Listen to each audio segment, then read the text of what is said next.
Hello, CMAP board members. Thank you for giving us a moment to be able to provide a presentation as follow-up to our June 14th board meeting.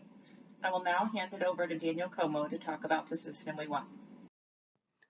As Laura shared, my name is Daniel Como, and I'm a Senior Transportation Policy Analyst here at CMAP. I'm going to share some information related to system improvements, what we've been calling the system we want. And as you know, our goal is not to simply return to the system that we had before COVID-19, because while we know that that system had its strengths, there were and are places where we can improve and build upon the robust network of public transit that the region has long relied on. And that also calls back to the principles that we've established for this project, to build back to a stronger system, to focus on the needs of the rider, and to be bold. As a reminder, in previous meetings, we shared the outline of where we think we're going in terms of recommendations on a range of topics, including better buses, fare policy in terms of both integration and affordability, the safety, security, and cleanliness of the system, the accessibility of both the fixed route system of buses and trains, as well as the network of paratransit and dial-a-ride that our regional residents rely on, and the idea of regional rail, supporting Metro's evolution into more all-day frequent service that doesn't focus as heavily on the loop-oriented morning and evening rush hour commute. Over the next couple of slides, I'm going to walk through two remaining topics. First, land use and development, and then some overall thoughts on service frequency and the kind of system that we want to aim for as the region emerges from the COVID-19 pandemic. First up, land use and development. Now, this topic is called out in the enabling legislation for part because it is so important to the long-term financial viability of transit. As you may have heard from the region's transit operators, for the most part, transit riders have returned. They are just riding transit in different ways. Metra, CTA, or PACE riders who used to ride 4 or 5 days a week are now only riding 2 or 3 days a week. Now, some have increased their usage on the weekends or for special events, but that doesn't make up for the lost weekday ridership. So in the long term, rebuilding our transit ridership base is going to require us to look at the residents who have access to transit and the opportunities that are accessible by transit. In other words, how do we make ridership possible? And this is a big topic, and we can approach it in a number of different ways, which we've grouped into 3 buckets on this page. First, we're thinking about what the public sector can do to help encourage the kinds of policies and developments that help transit to succeed. Things like incentivizing or rewarding transit-oriented development on existing public assets near transit. Now, that might be a Metra parking lot that is seeing less usage now than before COVID, or some other kind of parcel near a train or a high-frequency bus route. And we're already seeing examples of this in communities throughout the region. So how could we promote it more widely? We're also looking at the connection between transit service and land use, thinking about whether we might be able to provide additional service beyond the baseline level as a support for communities that are making it easier for transit to succeed. And we're thinking about the incentive programs that already exist, like housing or economic development programs, and how those might be better targeted to reward transit-supportive land use practices.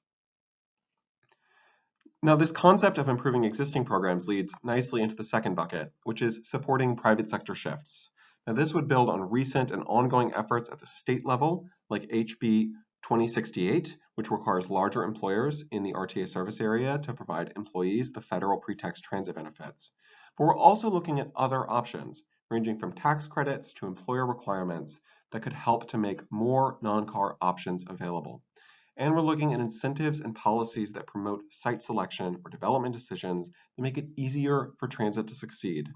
Toolkits on how to build transit nodes within industrial parks, tax credits for new programs, and impact fees that help agencies recoup the costs required to serve new demand centers. Finally, we're going to be looking at longer-term structural solutions, things like better aligning the region's planning efforts and understanding what kinds of changes to other policies, like zoning near transit, would help to ensure the long-term financial sustainability of the region's transit network, because we know that transit and land use are inextricably linked.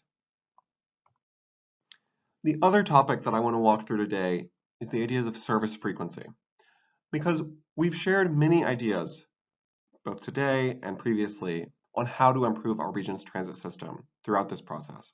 Things like integrated fares, a more accessible system, investments in bus priority infrastructure, and more. And all of these things matter, and we expect that the report will have recommendations that can advance each of those.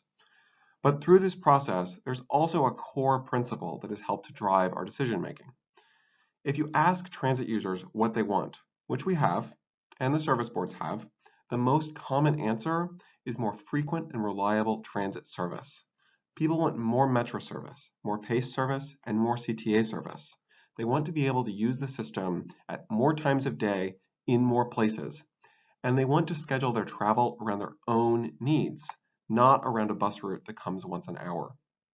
We've already shared the idea of regional rail and the access to opportunities that a change like that would make possible. But that's just one example of this broader goal, which is to have frequent, reliable, and convenient transit options available for residents when they need them. Now, that level of service will not be achievable if we do nothing. It won't even necessarily be achievable if we simply close the funding gap to the pre-COVID status quo. And we know that even getting back to that baseline will be difficult. But we want to articulate through this process that our goal is not to make the best of a bad situation after federal funding is fully spent in 2026. If we don't close that gap, we will find ways to balance the budget. But as Executive Director Alleman shared in the board meeting, the cuts that would be required to balance the budget would leave us with a system that is a shell of its former self, and one that is at a significant risk of entering a downward spiral of lost ridership, lost fare revenue, leading to more cuts. And so our goal instead is to work toward a system that provides good service, one that serves travel needs throughout the day, throughout the region. Now I'm going to hand it over to my colleague, Bill Barnes, who's going to walk through some topics related to how to pay for it. Thank you. Hello, my name is Bill Barnes. I'm CMAP's Deputy of Regional Policy Implementation, and I'm going to give you an update on what we've been working on in the group tasked with identifying financial solutions to the operating budget shortfall. In essence, how to pay for it. So as you've heard from us before, all funding and cost-saving options are on the table, and this has required the group to do a deep dive into transit finances, both from a funding and a cost standpoint, and that has enabled us to understand the underlying causes for the looming budget shortfall. To assist in this process, we've met with and continue to meet with service boards, the counties, IDOT, the tollway, small groups of steering committee members, all in an effort to understand the challenges and opportunities for future spending. Recognizing that our region is not alone, we've been benchmarking peer systems, and we've been working to identify potential cost savings and operational efficiencies. Having built upon that foundation, the group is now engaging in more in-depth analysis of specific revenue options.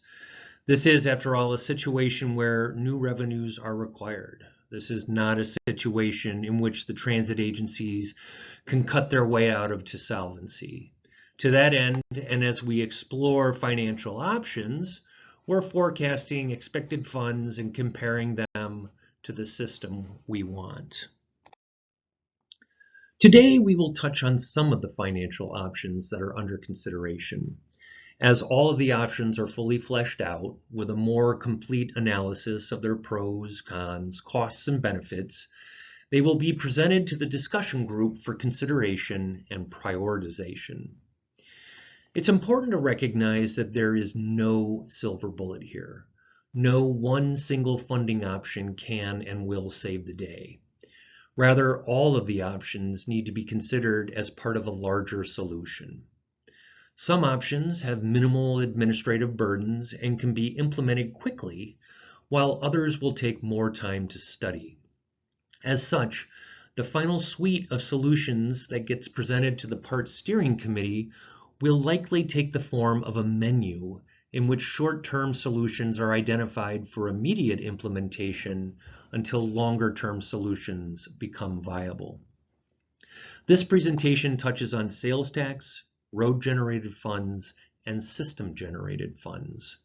First up is sales tax, which is an obvious subject to explore given its oversized role in funding regional transit.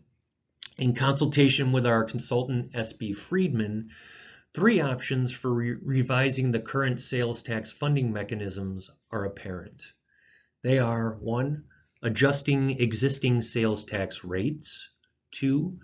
Broadening the sales tax base to include new services, and 3. A hybrid scenario that includes rates and services.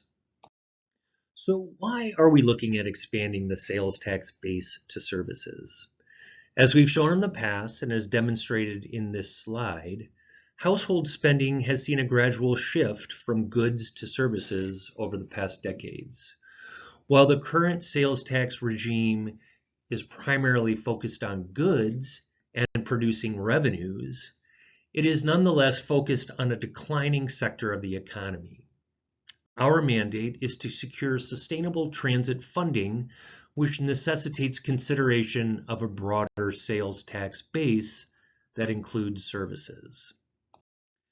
The composite sales tax rate on general merchandise in the RTA region ranges from 9 to 11% in Cook County and 7 to 8.75% in the collar counties.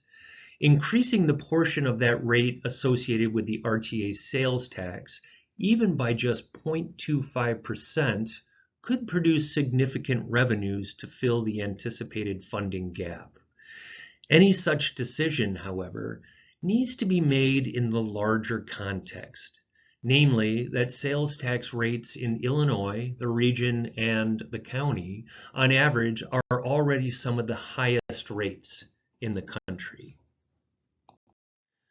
This slide reiterates our options for revising the sales tax. The first option simply raises the sales tax rate on goods solely in the RTA region. The second expands the statewide sales tax base to include select services. This serves to modernize our sales tax system by tapping into a more sustainable funding source represented by the service sector. 2 examples help to reflect why this is appropriate. First, under the current tax system, I pay sales tax when I purchase a lawnmower, but I pay no such tax if I use a lawn service to mow my lawn every week.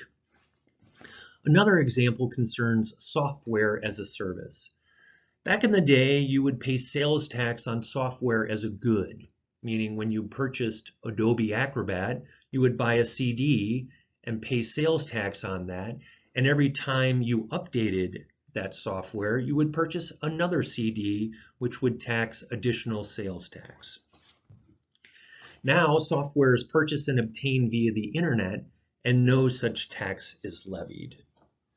The third option is the Goldilocks option, a hybrid approach which looks at both the rate and the base. The hybrid scenario can take a number of forms, but the 2 examples referenced here both expand statewide base to include services and lower the state rate on goods, with the only difference being that one keeps the RTA sales tax on goods the same, while the other increases it from its current level. So what are the benefits from the hybrid approach? Well, there are several.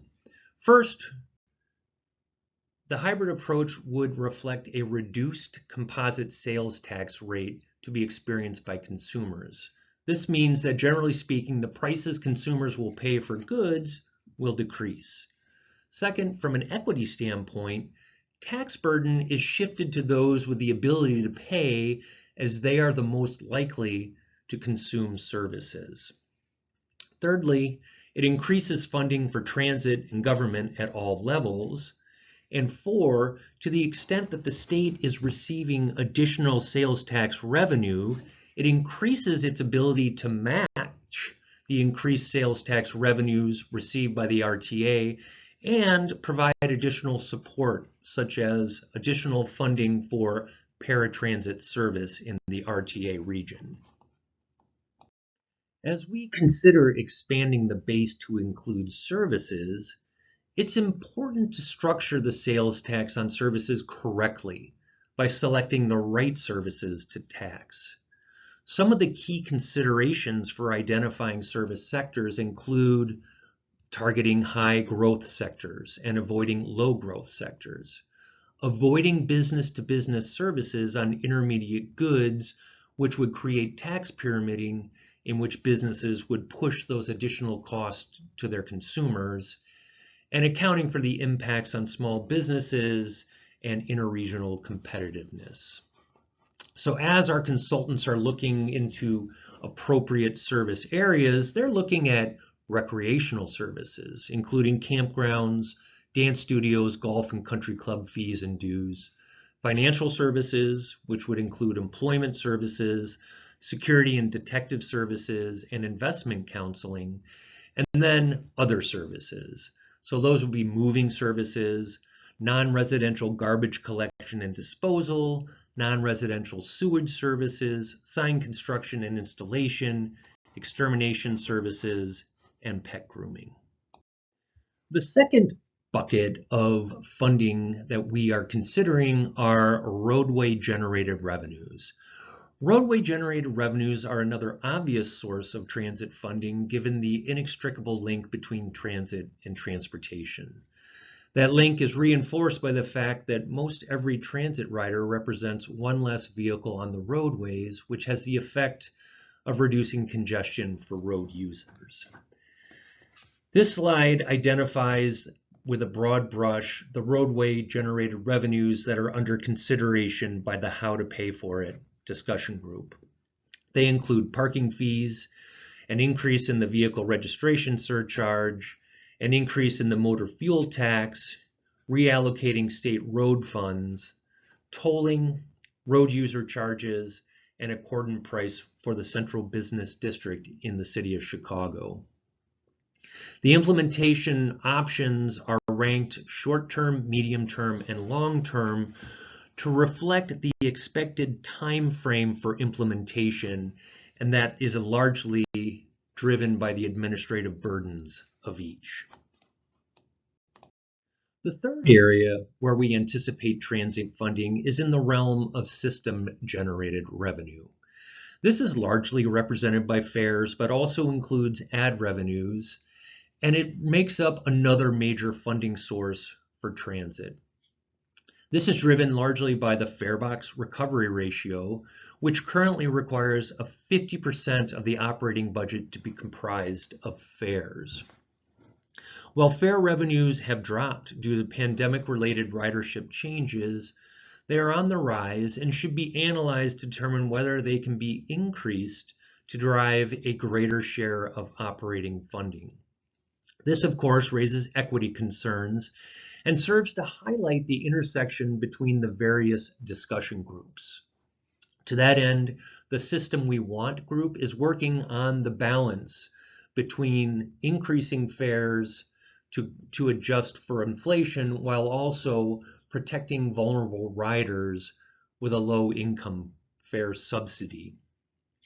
While the governance group is considering the best structural mechanism for not only implementing fare policy across the various service providers, it is also looking at system-level performance measures that could replace the farebox recovery ratio and ensure financial stewardship. The next section of slides presents an overview and update of discussions had in the How to Implement It group, also known as the governance group. At the beginning of this process, we deliberately spent a decent amount of time trying to build a framework for how to have this discussion. We started by asking, how do other cities govern transit? A look at case studies taught us that history and context are intrinsic to how each region does this, and that another region's model may not be applicable to us in its entirety, but perhaps there are aspects from those other models that may be helpful in how we move forward. We also started by asking ourselves, what are problems that either challenge how transit serves the region or are viewed as impediments to securing new funding for transit.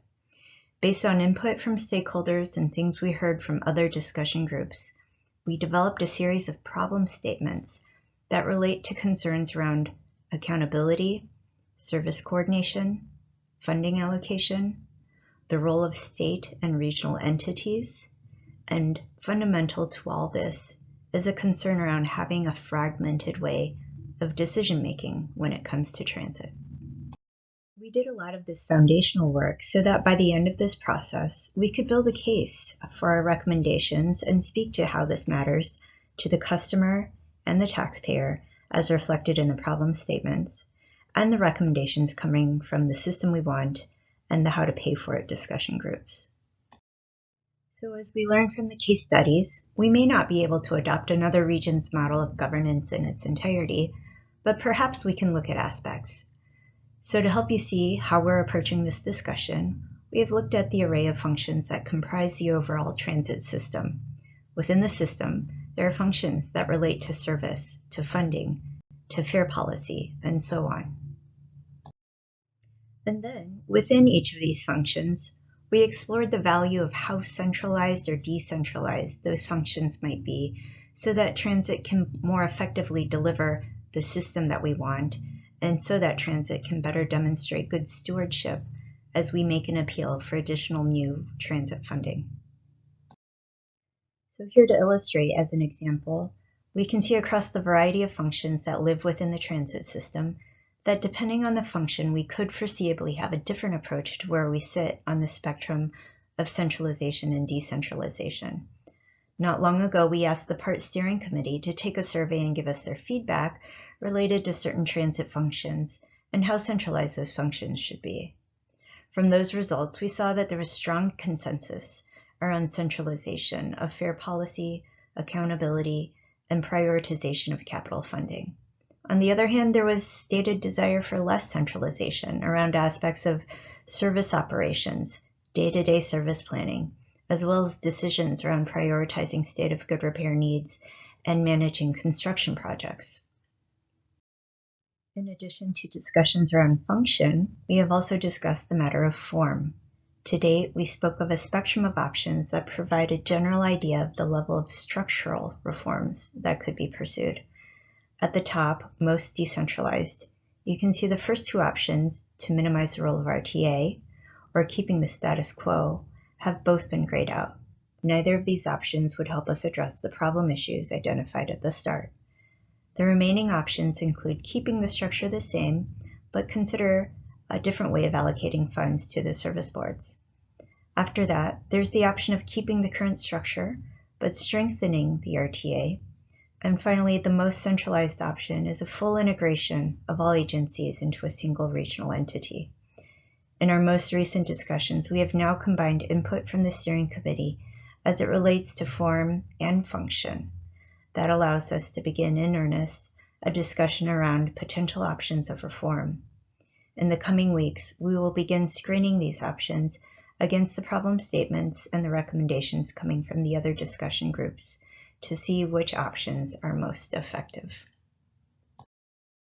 Thank you so much for your time and attention.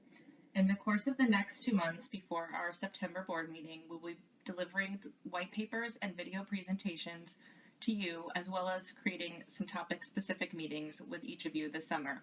We look forward to those discussions. Thank you very much.